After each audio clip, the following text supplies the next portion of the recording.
Hello class, welcome to you Shivaji Group of Institutions online classes. Class, in previous video I have discussed about chapter 9 Mauryan Empire. Okay, in Mauryan Empire I have discussed about many topics of this chapter as a Chandragupta Maurya, Bindusara, Ashoka, Ashoka's edict, Ashoka's Dharma. But today I will discuss about the summary of this chapter. Okay. First, we discuss Chandragupta Maurya. Chandragupta Maurya was the founder of Mauryan Empire. Chandragupta Maurya कौन था? यानी Chandragupta Maurya Mauryan empire का founder था. Okay, it's time period is to 321 BCE. 321 BCE. Okay, इसका जो time period start हुआ था वो कब स्टार्ट हुआ था? 321 BCE to 297 के बीच का था. ओके, मैंने आपको पहले भी बता दिया था कि बीसी का जो टाइम पीरियड होता है, यानी बीसी का जो टाइम पीरियड होता है क्या होता है? Before Christ. It means before Christ का जो भी टाइम पीरियड होता है वो क्या होता है? डिक्रीजिंग ऑर्डर में होता है. ओके स्टूडेंट्स, डिक्रीजिंग ऑर्डर का मतलब घटते हुए में. एंड जो हमारा बीसी सी होता है वो क्या होता है? इंक्रीजिंग ऑर्डर में होता है. Okay, so the time period of Chandragupta Maurya was 321 BCE to 297. Okay, he helped, yani with the help of Chanakya, Chandragupta ruled 25 years and established a strong administration and a powerful army. माने चंद्रगुप्त मौर्य किसकी help से? चाणक्य, यानी चाणक्य की help से he ruled 25 years, पर उसने 25 years तक ruled यानी शासन किया था. and established a strong administration, और उसने एक स्ट्रॉन्ग एडमिनिस्ट्रेशन की स्थापना की थी. Okay, and had a powerful army, उसके पास क्या थी? एक पावरफुल आर्मी थी. so defeated the last Nanda king मनेस्लेवा, नन डायनेस्टी के लास्ट रूलर नन डायनेस्टी का उसने अंत किया था. बिकेम द जैन स्टेट, और लास्ट में वो जैन इंस्टेटिक बन गया था. Okay, next we discuss king Bindusara. Bindusara कौन था? Bindusara was the son of Chandragupta Maurya. Bindusara Chandragupta Maurya का बेटा था. expanded the empire after his father, माने after his father यानी चंद्रगुप्त मौर्य के बाद बिंदुसारा एक्सपेंडेड हिज एम्पायर, और उसने भी अपने साम्राज्य को एक्सपेंडेड किया था, बढ़ाया था. Because he continued his father's career to conquest and expansion, माने यही रीजन था कि वह अपने पिता की तरह, यानी उसने अपने पिता की तरह भी कई युद्ध लड़े थे, और युद्ध लड़ने के बाद ये एक्सपेंशन ऑफ हिज स्टेट या एम्पायर. ओके, उसने अपना साम्राज्य भी बढ़ाया था. Next we discuss Ashoka. Ashoka कौन था? Ashoka was the son of Bindusara, माने अशोका किसका बेटा था? बिंदुसारा का बेटा था. Ashoka followed the direct conquest, माने अशोक ने अपने टाइम पीरियड में जो सबसे बड़ा काम किया था वो क्या था? डायरेक्ट कंक्वेस्ट, सीधे युद्ध लड़ना. इससे पहले के जो राजा थे वो क्या करते थे? डायरेक्ट कंक्वेस्ट नहीं करते थे. उनका जो युद्ध होता था वो क्या था? जबरदस्ती किसी के राज्य में एंटर कर जाना, या किसी पावरफुल राजा के द्वारा किसी दूसरे छोटे यानी वीक राजा के यहाँ उसके पर अधिकार कर लेना. बट अशोका के टाइम पीरियड में यानी Ashoka followed the policy of direct conquest. Ashoka ने क्या किया था? उसने डायरेक्ट कंक्वेस्ट की पॉलिसी को फॉलो किया था.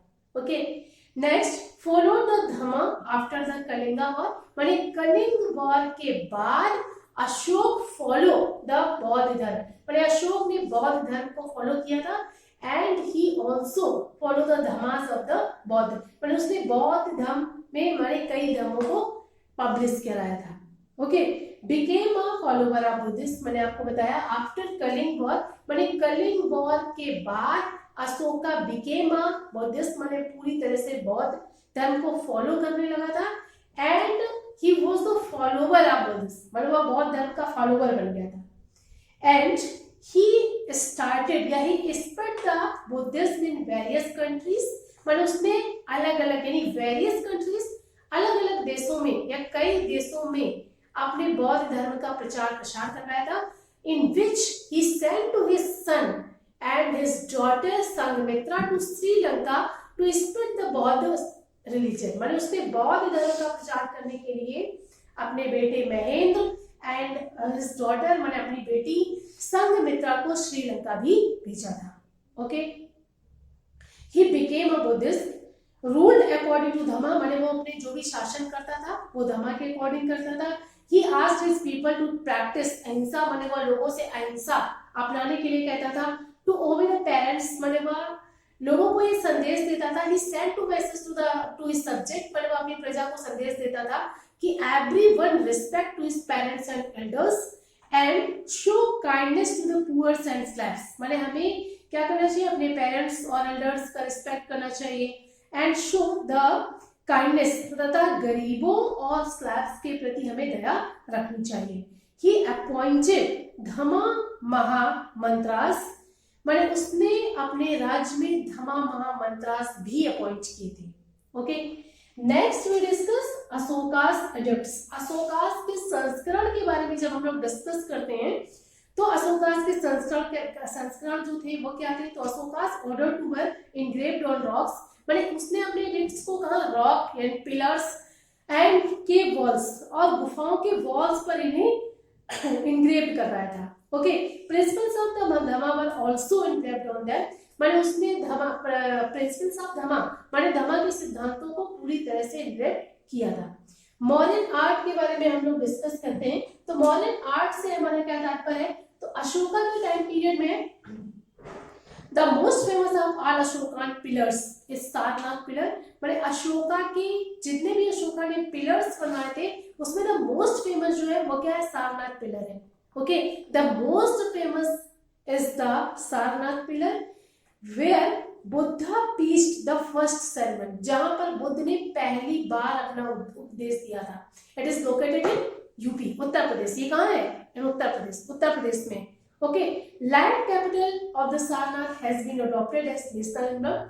आज जो लैंड सारनाथ पिलर्स पर है उसे इंडियन नेशनल एम्बलम के रूप में अडॉप्ट किया गया है। Sanchi stupa is very impressive. Sanchi का जो स्तूपा है जो मेड बाय अशोका, अशोका द्वारा बनवाया गया था, वो कैसा है, वेरी इंप्रेसिव है, बहुत ही इंप्रेसिव है।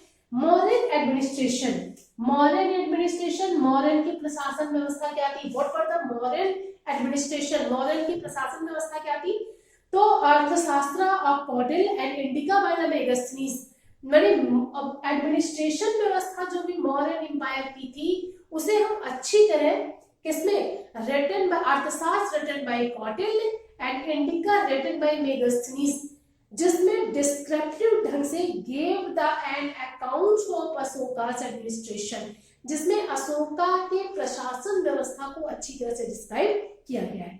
They tell us about Ashoka's ideas, they tell us माने ये दोनों बुक्स जो है वो हमें अशोकास के आइडियाज माने आइडियाज के बारे में बताती है कि ideals of the kingship, central and provincial administration, city administration. मैंने आपको बताया ना मौर्यन एम्पायर की जो एडमिनिस्ट्रेशन थी डिवाइडेड इनटू टू पार्ट्स, जैसे आज नाउअडेज द हमारी जो व्यवस्था है एडमिनिस्ट्रेशन की दो भागों में डिवाइडेड है ना, केंद्र सरकार और राज्य सरकार। इन मॉडर्न टाइम पीरियड बड़े मॉडर्न के टाइम पीरियड में, अशोका के टाइम पीरियड में क्या था, it is divided into two parts, मतलब उस समय भी ये दो भागों में डिवाइडेड थी, किसमें, सेंट्रल एंड प्रोविंशियल, माने केंद्र प्रशासन व्यवस्था और राज्य प्रशासन व्यवस्था, जिसमें एंड सिटी एडमिनिस्ट्रेशन माने और शहरों की जो प्रशासन व्यवस्था थी वो क्या थी। Social condition of the time period, माने सोशल कंडीशन क्या थी अशोका के टाइम पीरियड में, तो animals was not allowed by the Ashoka, माने जानवरों पर दया करना, माने अशोका के टाइम पीरियड में क्या था कि किसी भी शहर में किसी को भी क्रूरली माने व्यवहार करने का, जानवरों तक से व्यवहार करने का अधिकार नहीं था। कास्ट सिस्टम प्रिवेल्ड, माने जाति व्यवस्था को समाप्त किया गया था। Megasthenes had described the high moral standards of the Indian people, माने मेगास्थनीज ने अपनी बुक में डिस्क्राइब किया है कि अशोका के टाइम पीरियड में जो वहां की प्रजा थी, जो भी इंडियन पीपल्स थे, उसमें सबसे ज्यादा हाई मॉरलिटी दिखाई दी गई है, माने जो मॉरल स्टैंडर्ड था वो बहुत ही हायर था। Okay, trade and craft florist, माने अशोका के टाइम पीरियड में व्यापार जो थे एंड क्राफ्ट, और क्राफ्ट जो था फ्लोरिस्ट पूरी तरह से फैल चुका था through the farming of main occupation. माने time period of Ashoka's was farming, यानी agriculture was the main occupation of the Ashoka's time period. माने अशोका के टाइम पीरियड में एग्रीकल्चर क्या था, एक मेन ऑक्यूपेशन, एक मेन व्यवसाय बन चुका था। ओके, स्लैवरी एक्सटाइल माने स्लैवरी यानी दास प्रथा को पूरी तरह से समाप्त किया गया था। Slaves were looked after well their masters, केवल जो भी दास होते थे, जो भी सेवक होते थे, वो केवल अपने मास्टर्स की ही देखरेख करते थे। Okay student, so students today I have discussed the summary of this chapter. I hope you have understand. In next video I will discuss other chapters. Thank you for attending this class.